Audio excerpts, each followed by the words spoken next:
علی بھائی اگلا سوال ہے، جس طرح حاجی لوگ احرام کی حالت میں اپنے ناخن اور بال نہیں کاٹ سکتے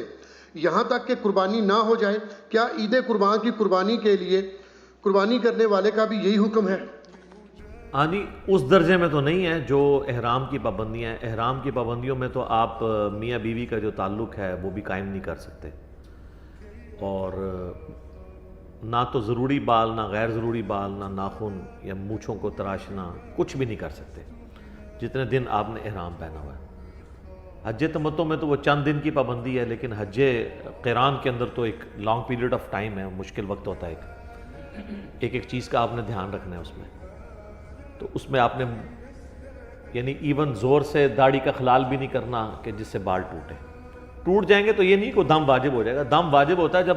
بہت زیادہ کوئی بال ریموو کر دے سر کے یا داڑھی کے، وہ اکھاڑ دے۔ تو حاجی کے لیے تو یہ ریسٹرکشن ہے احرام کی حالت میں،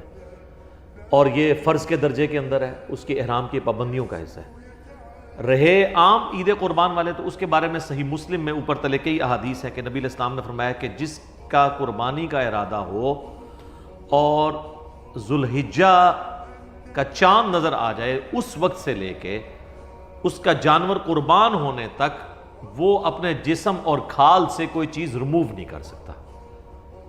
اور مسلم شریف میں آگے حدیث میں پھر آپ علیہ السلام نے اس کو بریف کیا ہے کہ کھال سے ریموو کرنے سے مراد بال ہیں، جسم سے ریموو کرنے سے مراد ناخن ہے، نہ مونچھیں پست ہو سکتی ہیں،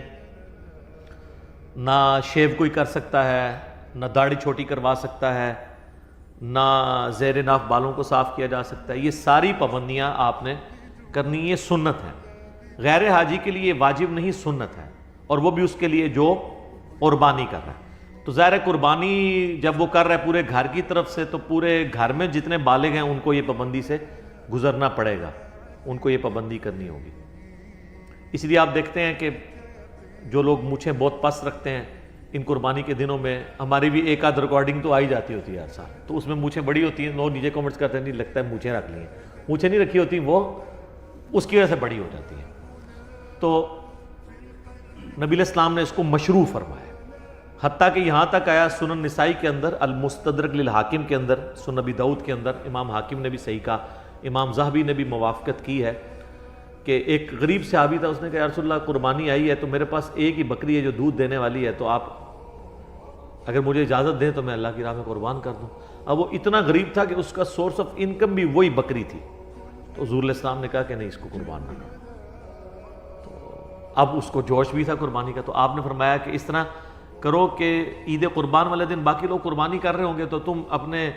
غیر ضروری بال اور ناخن کاٹ لینا، تو تمہیں اللہ تعالیٰ ایک مکمل قربانی کا ثواب دے دے گا۔ یہ ایک بہت بڑی ایک سمجھ لیں اللہ کی طرف سے ہمیں نعمت دی گئی ہے۔ جو لوگ قربانی کی استطاعت نہیں رکھتے تو وہ بھی یکم ذوالحجہ سے لے کر 10 ذوالحجہ تک اپنے جسم سے بال اور ناخن نہ کاٹیں، اور جیسے ہی قربان گاہ میں پہلی قربانی ہو اس کے بعد وہ ناخن اور بال کاٹ لیں تو ان کو پوری قربانی کا ثواب مل جائے گا۔ اور جو دوسرا حاجی ہے نا، جو عام قربان کرنے والا ہے، اس کا جب تک اپنا جانور قربان نہیں ہوتا وہ اپنے بال ریموو نہیں کر سکتا۔ اسی طریقے سے حاجی بھی جب تک وہ اپنا جانور قربان نہیں کرتا وہ اپنے جسم کے بالوں کو اور ناخنوں کو نہیں کاٹ سکتا۔ تو یہ یعنی اس اعتبار سے پابندی سنت کے درجے میں ہے، عام جو قربانی عید کی ہے، حاجیوں کے لیے یہ فرض کے درجے میں ہے، اور وہ اگر جان بوجھ کے بال ریموو کر دیں گے، ایک اچھا خاصا حصہ کو مونچھیں مونڈ دیتا ہے، تو پھر اسے پھر ایک دم دینا پڑے گا، یعنی ایک جانور حرم کی حدود کے اندر قربان کرنا پڑے گا۔ باقی ایک حاجی نے یوں ہاتھ پھیرا، اسے یاد نہیں تھا، یا وہ سر پہ ہاتھ زور سے پھر گیا اور اس سے 2-4 بال ریموو ہو گئے، تو اس کی وجہ سے لوگ بیچارے ادھر بھی اتنے پریشان پھر رہے ہوتے ہیں احرام والے کے، پتہ نہیں وہ داڑھی میں ایسے ظاہر ہے کہ ہماری عام پریکٹس تو نہیں ہے، وہ کسی نے یوں کھجلی کی تو ایک بال آ گیا، وہ کہتے لو جی دم واجب ہو گیا، دم واجب ہو گیا، دم تو انج ہو گیا ادھر بم ہو گیا، اوتے تو دم بم بھی ہے نا، ظاہر ہے ایک بکرا دینا پہ جائے گا۔ تو یہ دم بم اس کے لیے بنے گا جس نے یعنی